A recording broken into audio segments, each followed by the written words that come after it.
Epecta, Guerrero, en el año 2014 y ha obtenido los siguientes reconocimientos: el quinto Premio Internacional Bitácora de Vuelos 2022, el primer Premio de Literatura Acapulco 2022, Iberoamericano de Cuento, Fundación Elena Poniatowska.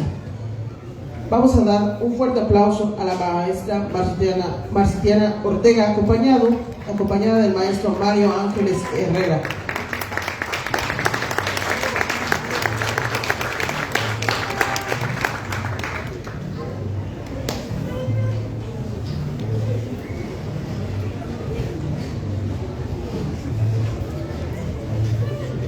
Hola, buenas tardes, ya tardes. Bueno, es difícil porque después del agasajo que nos acaba de dar el grupo Segrel, hablar sobre libros ya no es lo mismo. La música siempre tiene preeminencia, siempre le gana a todas las expresiones artísticas. Pero espero que hoy podamos mantenerlos aquí un ratito, que se queden a escuchar esto que les traemos hoy. Bueno, yo quiero decirles que estoy muy contenta de estar en Actopan. Estoy enamorada de este lugar, de todo de su gastronomía, ¿no? Qué cosa hacer, ¿no? Las gorditas de papa yo me tienen enamorada. Desde el año pasado soy muy fanática de Actopan. Y bueno, también de la cultura de ver visitada. Ya estuvimos en el Meche, en el pequeño Meche, del Maestro Jesús, y disfrutando la cultura otomí. Qué cosa, qué maravilla.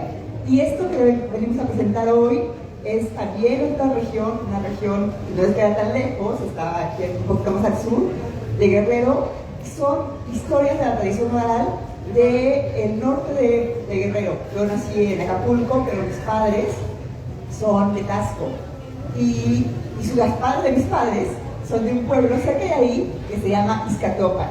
Pues todas estas historias recogen pues historias populares de Izcatopan y de los pueblos cercanos.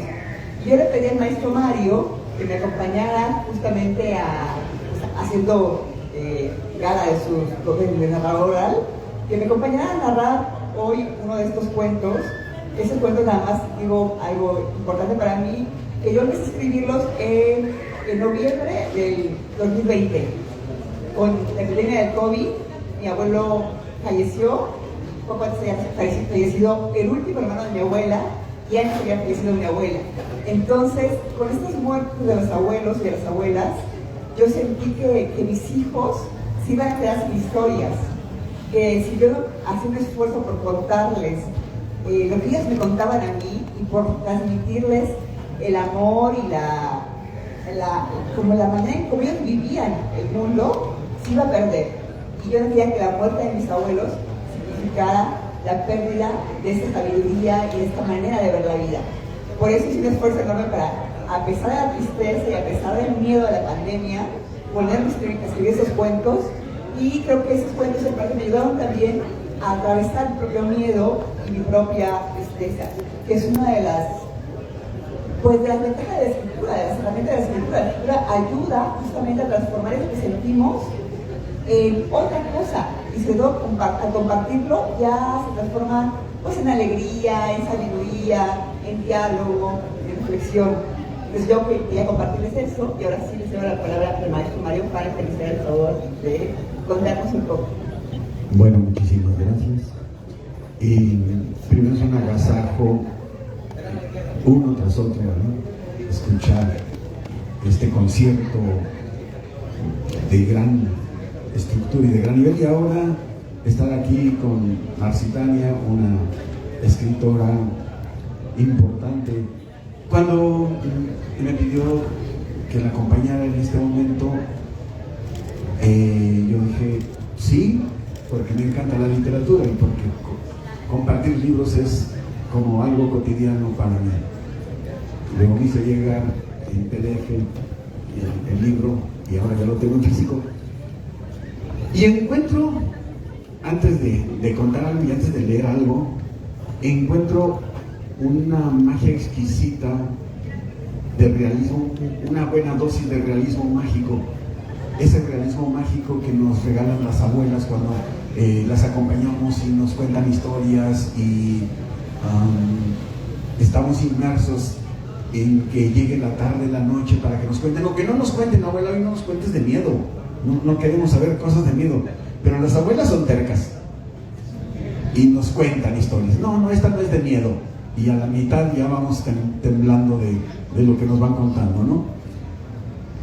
Y me cautivaron todos los 5 cuentos, particularmente el primero, porque yo fui un viajero de la línea de autobuses Flecha Roja, y lo que va contando ahí, las mareadas, el tiempo largo que se hace uno para las curvas. Bueno, yo viajaba mucho mis primeros años del maestro, de aquí de Actopan hasta Chapulhuacán, y de ahí iba yo a Pisaflores, y entonces todo eso que nos va diciendo, de que se subían, de que hay veces nos tocaba ir de pie y todos mareados y todos guacareándose, y por allá la mamá calmando a los hijos, que no llevaba uno, llevaba 3 o llevaba más.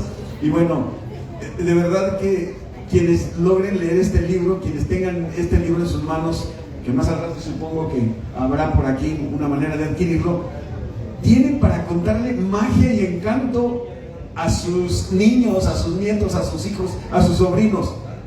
Yo, por cuestiones de tiempo, solamente voy a compartir algún fragmento, y bueno, me voy a poner de pie, porque además hay que ponerse de pie con cosas como estas. Un burro sin cola. Jugábamos mi hermana y yo a cambiarle la estación a la radio de una vieja consola que teníamos en la casa del barrio de la amiga. Como ahí no teníamos juguetes, utilizábamos las flores, los árboles, los muebles y todo lo que pudiera servir para entretenernos. Yo nací en esa casa encontrada en los riscos de Acapulco, pero no vivimos mucho tiempo ahí. Mi abuela obtuvo un crédito y toda nuestra familia se mudó a un departamento más céntrico y de más fácil acceso que aquella ciudad a mitad del cerro. Solo algunos fines de semana íbamos a la mira a contemplar la vista de los acantilados y a recibir la brisa del mar. ¡Ah! La brisa del mar. Ese día fuimos únicamente con mi abuelo y con mi tía. Mi abuela se había ido a Chilpancingo a entregar la documentación mensual de su kinder a la supervisión escolar. Sin ella, el día se sentía raro, más pacífico, eso sí, pero extraño. Llovía y el aire ahí en el cerro era fresco, casi frío para nuestros cuerpos acostumbrados al calor intenso. El teléfono sonó. Yo corrí a contestar, pero cuando llegué, mi tía ya tenía la oreja en el auricular. Apenas habíamos retomado mi hermana y yo el juego cuando escuchamos un grito. Mi tía temblaba, no podría articular bien las palabras, solo repetía: ¡ay! ¿Qué pasó? ¡Mi mamá! ¡Mi mamá! ¿Qué puede haber pasado? Mi abuelo tomó el teléfono, su rostro también cambió, sus ojos se enrojecieron y se llenaron de lágrimas. Hija, tráeme papel y una pluma para apuntar, me dijo. Corrí a buscar lo que me pidió y le llevé un pedazo de cartón y una crayola que encontré. Mi abuelo escribió en una dirección. Sí, salgo para allá, dijo colgando el auricular. Ni mi abuelo ni mi tía hablaban con nosotras. Entre ellos comentaban cómo se organizarían. Estaban asustados y nosotros sin entender qué había pasado más. ¿Qué le pasa a mi abuela?, preguntamos temerosas. Pasa que su abuela tuvo un accidente. El camión en el que iba se volcó antes de llegar a Chilpancingo, dijo mi abuelo. Pero, ¿qué le pasó a mi abuela? ¿Está mal? ¿Está muy mal? ¿Va a curarse? Bueno, ahora está en el hospital, en terapia intensiva, pero debemos de confiar en que va a recuperarse, nos respondió. No nos atrevimos a preguntar más. Las palabras terapia intensiva sonaban que era una situación grave, que ese día nos quedamos con mi tía. Mi abuelo fue a Chilpancingo al hospital. Pasaron algunos días y luego mi abuela volvió a casa. Llegó con un collarín, una férula en el brazo y la cabeza vendada. La recibimos con miedo. Era muy extraño verla inflamada y con la piel amoratada. Durante algunos días se quejó mucho del dolor. Ella de por sí se quejaba de sus achaques siempre, pero esos días fueron aún más difíciles. Nunca más vuelvo a viajar en la Flecha Roja, comentó una vez quejumbrosa después de la comida. Luego, cuando pasaron más días, le pedimos que nos contara cómo había sido el accidente. Y ahí es donde entra la magia, el encanto de la narrativa de los pueblos y de las abuelas, porque resulta que cuando va viajando la abuela en esa Flecha Roja, pues empiezan a suceder una serie de actos, ¿no? Empiezan de pronto ella empieza como que a presentir algo va a pasar, y en esas ve a un burro, cruzan un burro, está sobre la carretera que va como en sentido contrario, no sé, y es un burro negro sin cola. Y cuando ve al burro negro sin cola, le entra un temor. ¿Pero por qué ese temor de un burro negro sin cola? Porque era un símbolo, porque era una señal, porque ella antes había vivido, y la abuela cuenta de cuando en otra ocasión ese burro sin cola también se había aparecido. Y bueno, esta otra parte dice, mi papá se fue igual a conseguir la medicina en la mañanita. Quién sabe cómo le hizo, porque el doctor había dicho que era difícil hallar, pero en la noche volvió con el medicamento. Todos estábamos muy contentos. Empezaron a darle la medicina, y al día siguiente Margarita ya no parecía estar tan mal, que es un personaje del cuento. Incluso se incorporó a comer el caldito de pichón que le preparó mi mamá. Pensamos que la medicina ya había hecho efecto, que se recuperaría, pero en la tarde, como a las 6, cuando empezó el murmullo del viento, volvió a darle fiebre muy alta y a tener dificultad para respirar. Mis hermanas volvieron a rezar. Yo desde la puerta también rezaba en silencio y pedía que mi hermana sanara. Entonces escuchamos un tronido muy fuerte, como si algo en la tierra se hubiera roto. El sonido venía del calmil, del patio trasero de la casa, que el calmil es como una tierra sembrada junto a la casa del labrador. Calmil viene de cali, casa, en náhuatl. Mi papá y mis primos, que habían venido a preguntar la salud de Margarita, salieron a ver. El muro de piedra que cercaba el patio se había caído, como si hubiera temblado, como si algo lo hubiera tirado queriendo entrar. Tío, venga a ver, gritó uno de mis primos. Mi papá se acercó. Entre los duraznos vio un burro negro, grandote y sin cola. Esta historia la está contando la abuela para hacer alusión de por qué cuando ella ve el burro negro sobre la carretera, antes de que se vaya a accidentar el autobús, pues es como un presagio, un mal presagio. Entonces al ver el burro negro, ella piensa que algo malo va a suceder, porque la vez que la abuela le había contado del burro negro, pues había muerto Margarita, ¿no? Y ¿qué hace este animal aquí? Sácalo, Benito, le dijo su sobrino. Tío, ¿de dónde sacó la fuerza el burro para tirar el muro ¿De dónde sacó la fuerza el burro para tirar el muro de piedra? Preguntó Benito. Ay, no pudo haber sido el burro, muchacho. ¿Quién sabe qué habrá pasado? Pero hay que sacar a este animal de aquí. Que Margarita está durmiendo, no hay que hacerle escándalo. Benito, mi primo agarró una fusta y le dio un golpe, pero el burro apenas hizo un sonido, ni se movió. Volvieron a atizarle al burro y tampoco consiguieron nada. Con el alboroto, mi mamá salió a ver qué pasaba. Luis, ¿qué pasa? ¿Qué es ese animal aquí? Sáquenlo. Es que está necio, tía. No se quiere mover, dijo Benito. ¿Cómo que no se va a querer mover? Contestó mi mamá enojada. Hay que lazarlo. Mi mamá fue por un lazo y a la primera logró lazar la cabeza del animal. Era muy buena lazadora, no había bestia que se le escapara. Ahí está, dijo dándole el lazo a mi papá. Llévenselo, no lo quiero ver aquí. Mi papá tomó el lazo y jaló el animal, pero el burro no se movió.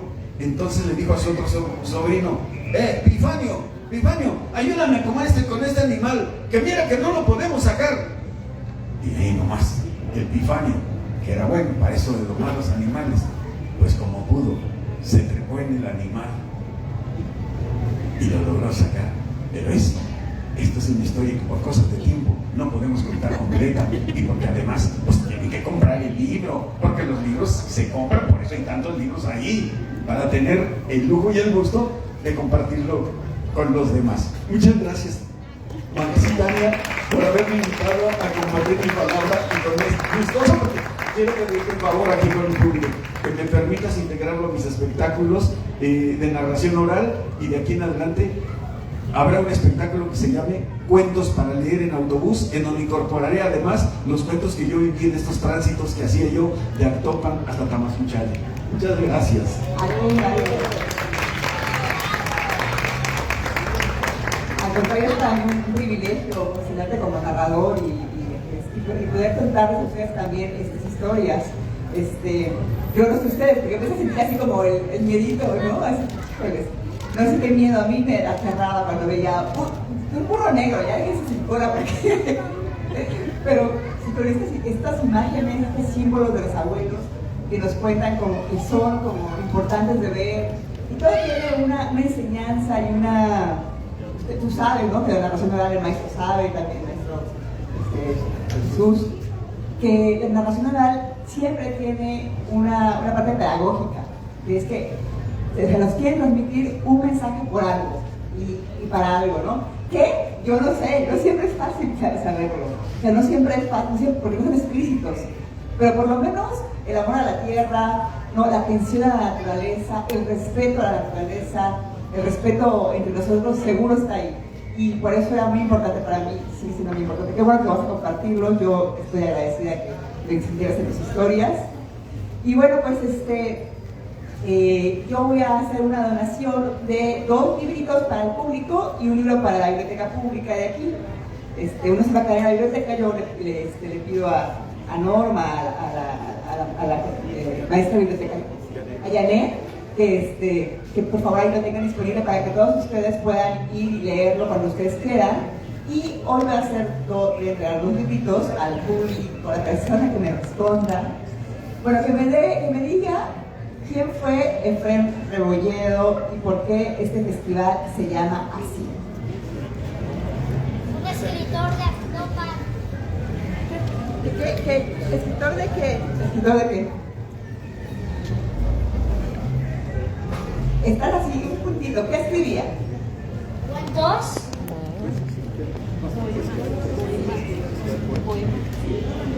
Sí. ¿Poemas? Sí, poemas. Un poeta, ¿verdad?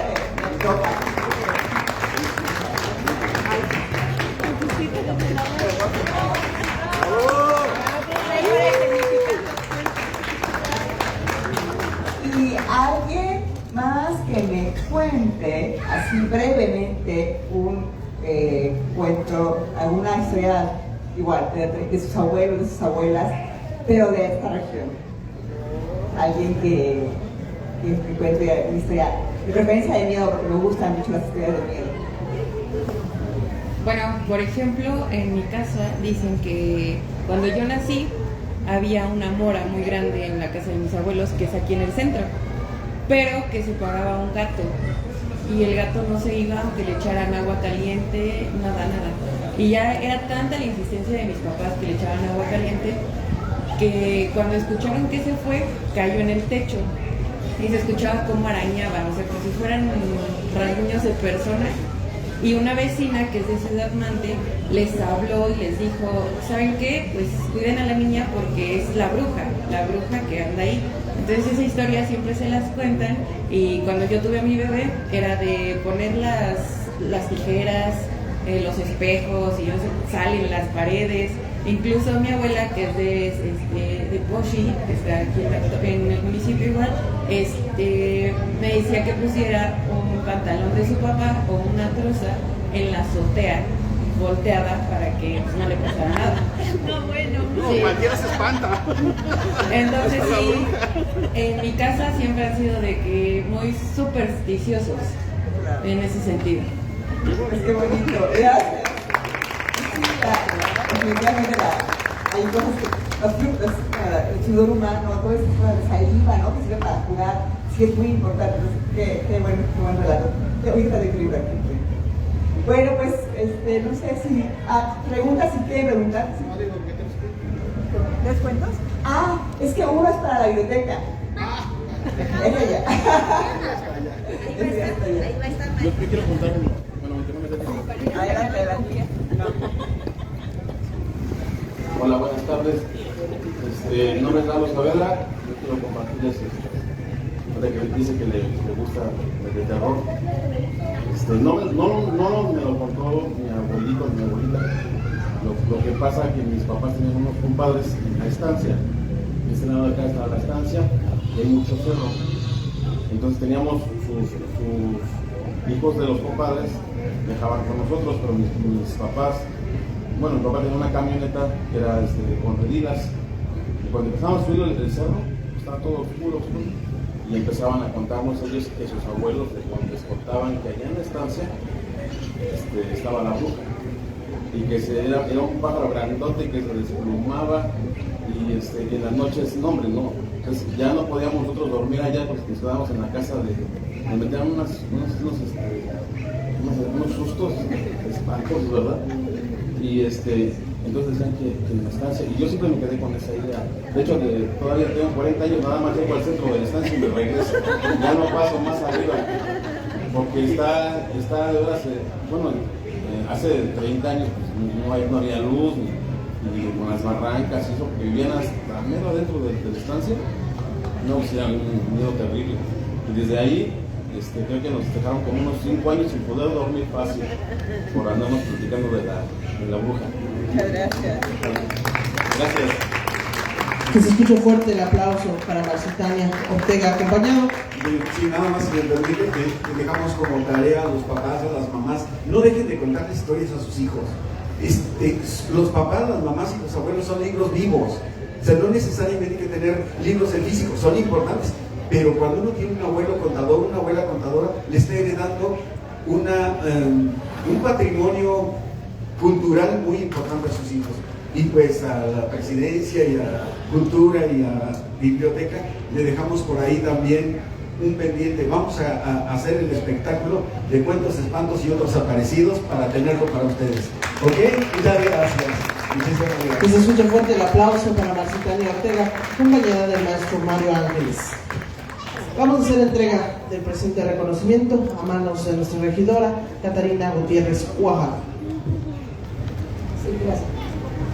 Pues, Actopan Hidalgo, capital de la cultura, el gobierno municipal 2020-2024 otorga el presente reconocimiento a Marcitania Ortega por su participación en el tercer festival Efrén Rebolledo, llevado a cabo los días 18, 19 y 20 de agosto en la Plaza Juárez. Actopan Hidalgo, agosto 2023, firma la presidenta Tatiana Tonanzi P. Ángeles Moreno. Maestra, pues qué gusto de haberlo escuchado. ¿Y qué no terminó el cuento, maestro? Bueno, pues felicidades. Que se escuche